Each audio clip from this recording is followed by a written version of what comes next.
अस्सलामुअलैकुम मोहतरम अजीज दोस्तों। आज का हमारा मौजू है नमरूद का अंजाम। कौन था ये नमरूद और नमरूद की मौत कैसे हुई? उसने ऐसा क्या गुनाह किया था जिसकी उसको इतनी दर्दनाक सजा मिली? एक मच्छर के जरिए नमरूद का अंजाम क्या हुआ? आज की वीडियो उन लोगों के लिए है जो खुद को नाउजुबिल्लाह खुदा मानते हैं। तो चलिए बढ़ते हैं आज की वीडियो की जानिब। नमरूद बाबिल का बादशाह था। उलमा के मुताबिक जिन 4 बादशाहों ने पूरी दुनिया पर हुकूमत की, नमरूद उनमें से एक है। उन 4 में से 2 मोमिन थे और 2 काफिर। मोमिन जुल्करनैन और सुलेमान अलैहिस्सलाम है और काफिर नमरूद और बख्त नसर है। नमरूद मुसलसल 400 साल तक बादशाह रहा। उसने सरकशी, जुल्म और तकब्बुर का रास्ता इख्तियार किया और आखिरत के बजाय दुनिया का हुसूल पेश नजर रखा। हजरत इब्राहीम अलैहिस्सलाम ने इसे अल्लाह वहदहू ला शरीक की इबादत की दावत दी, तो उसने जहालत और गुमराही की वजह से खालिक का इनकार कर दिया। चुनाचे हजरत इब्राहीम अलैहिस्सलाम ने उससे बहस की, लेकिन वो मरदूद खुदाई का दावा करने लगा। हजरत इब्राहीम अलैहिस्सलाम और नमरूद के दरमियान मुनाजरा उस दिन हुआ जिस दिन वो आग से निकले।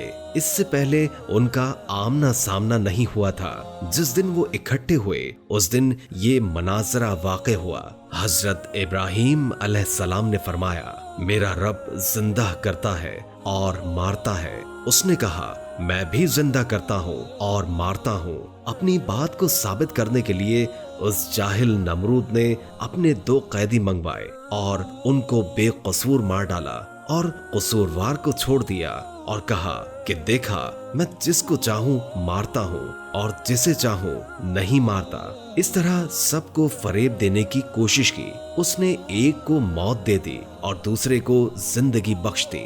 उसका ये अमल हजरत इब्राहीम अलैहिस्सलाम की दलील का जवाब नहीं था और न ही इसका मौज़ूए मनाजरा से कोई ताल्लुक था, बल्कि ये एक बेकार बात थी जिससे जाहिर हुआ कि इसके पास कोई दलील नहीं है।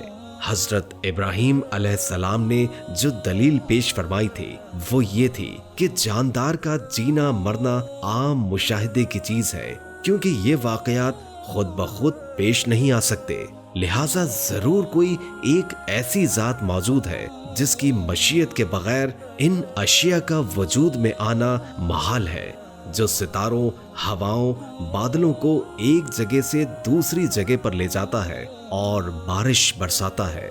उन जानदारों को पैदा करता है जो हमें नजर आते हैं और फिर उनको मौत से हमकिनार करता है। इसी दलील पर हजरत इब्राहीम अलैहिस्सलाम ने फरमाया कि मेरा परवरदिगार तो वो है जो पैदा करता है और मारता है। उस जाहिल बादशाह ने जो कहा कि मैं भी जिंदा कर सकता हूँ और मार सकता हूँ, इसका मतलब ये है कि ये नजर आने वाले काम उसके कंट्रोल में है, तो ये सरासर जिद और हट धर्मी का इजहार है। और अगर इससे मुराद कैदियों का वाकया है तो हजरत इब्राहीम अलैहिस्सलाम की पेश करदा दलील से कोई ताल्लुक ही नहीं। फिर वो दलील के मुकाबिल दलील पेश न कर सका। चूंकि बहस में नमरूद की शिकस्त का पहलू ऐसा है जो कि हाजरीन या दूसरे लोगों में से बहुत से अफराद की समझ में आने वाला नहीं था, इसीलिए हजरत इब्राहीम अलैहिस्सलाम ने एक और दलील पेश की और उसे सबके सामने लाजवाब होना पड़ा। इरशादे बारी ताला है, इब्राहीम ने कहा कि अल्लाह तो वो है जो सूरज को मशरिक से निकालता है, लिहाजा तू इसे मगरिब से निकाल दे। यानी ये सूरज रोजाना मशरिक से निकलता है जिसे इसको पैदा करने वाले और चलाने वाले ने मुकर्रर कर रखा है। अगर तू ही जिंदगी और मौत का मालिक है, जैसे कि तेरा दावा है कि तू जिंदा करता है और मौत देता है, तो उसको मगरिब से ले आ, क्योंकि जिसके हाथ में जिंदगी और मौत का इख्तियार हो वो जो चाहे कर सकता है। उसे मना नहीं किया जा सकता और ना मगलूब किया जा सकता है, बल्कि वो हर चीज पर गालिब होता है और हर चीज उसके हुक्म की पाबंद होती है। अगर तेरा दावा सच्चा है तो ये काम कर, वरना साबित हो जाएगा کہ تیرا دعویٰ غلط ہے اور یہی حقیقت ہے، اور ہر شخص جانتا ہے کہ تو یہ کام نہیں کر سکتا۔ تو اس قدر عاجز ہے کہ ایک مچھر بھی پیدا نہیں کر سکتا۔ اس طرح حضرت ابراہیم علیہ السلام نے اس کا جاہل اور عاجز ہونا واضح فرما دیا، لہٰذا اس کے پاس کہنے کو کچھ نہیں تھا اور اس کا منہ بند ہو گیا۔ اسی لیے اللہ پاک فرماتا ہے، ترجمہ: یہ سن کر کافر ششدر رہ گیا اور اللہ بے انصافوں کو ہدایت نہیں دیا کرتا۔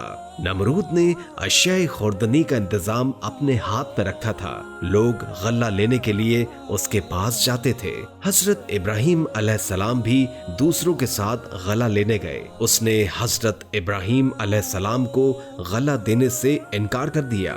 آپ خالی ہاتھ لوٹے اور گھر کے قریب پہنچے تو دونوں ہاتھ مٹی سے بھر لیے اور سوچا کہ جب میں گھر پہنچوں گا تو گھر والے مطمئن ہو جائیں گے۔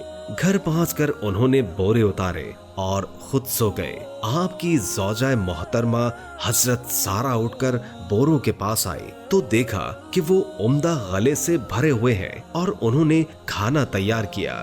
حضرت ابراہیم علیہ السلام بیدار ہوئے تو دیکھا کہ کھانا تیار ہے۔ انہوں نے پوچھا کہ یہ کھانا کہاں سے آیا؟ زوجہ محترمہ نے فرمایا کہ آپ جو لائے تھے اسی سے تیار کیا ہے۔ حضرت ابراہیم علیہ السلام سمجھ گئے کہ یہ اللہ پاک نے معجزانہ طور پر عطا فرمایا ہے۔ نمرود مردود ہر بار توحید کی دعوت کو قبول کرنے سے انکار کرتا رہا۔ بالآخر بولا، تو اپنے لشکر جمع کر لے، میں اپنے لشکر جمع کرتا ہوں تاکہ تیرے خدا کے ساتھ میرا مقابلہ ہو۔ حضرت ابراہیم علیہ السلام نے فرمایا، اے مردود، تو اپنا لشکر جمع کر، میرا خدا فیکن میں جمع کر دے گا۔ وہ مردود مشرق و مغرب کی فوج کو جمع کرنے میں لگ گیا۔ حضرت ابراہیم علیہ السلام نے آخری بار بھی اس کو ہدایت کی دعوت دی، لیکن اس مردود نے کہا کہ مجھے تیرے خدا کی کوئی حاجت نہیں۔ اس وقت حضرت ابراہیم علیہ السلام نے دعا مانگی کہ اے مالک، یہ ملعون نافرمان تیرے ساتھ مقابلہ کرنا چاہتا ہے، اس کو ہلاک کر۔ تیری مخلوق میں مچھر ادنا اور ضعیف ہے اور کئی جانوروں کی خوراک بنتا ہے۔ میں تیری رحمت سے اس مچھر کو مانگتا ہوں اور وہ اس مردود کا خاتمہ کر دے۔ بس ان کی دعا قبول ہوئی۔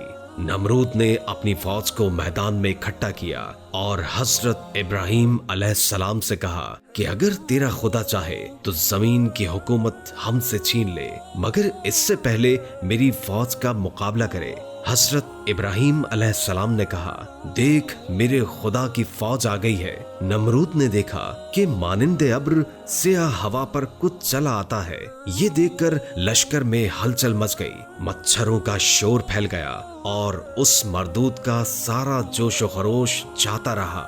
اللہ پاک نے اس لشکر پر مچھر مسلط کر دیے۔ انہوں نے ان کا گوشت اس طرح کھا لیا کہ صرف ہڈیاں باقی رہ گئیں۔ ایک مچھر اس پلید نمرود کی ناک میں گھس گیا اور دماغ میں جا کر اس کا مغز کھانے لگا۔ نمرود اس عذاب میں گرفتار ہوا کہ جس کا چارہ کچھ نہ ہو سکا۔ وہ ہر کسی سے سر پر لکڑی یا ہتھوڑا مرواتا، جس سے مچھر کچھ پل دم لیتا اور اس کو چین آتا۔ شب و روز اس کے سر پر سوٹے کھاتے ہوئے گزرنے لگے، حتیٰ کہ اللہ پاک کے حکم سے وہ مردود کفر کی حالت میں ہلاک ہو گیا۔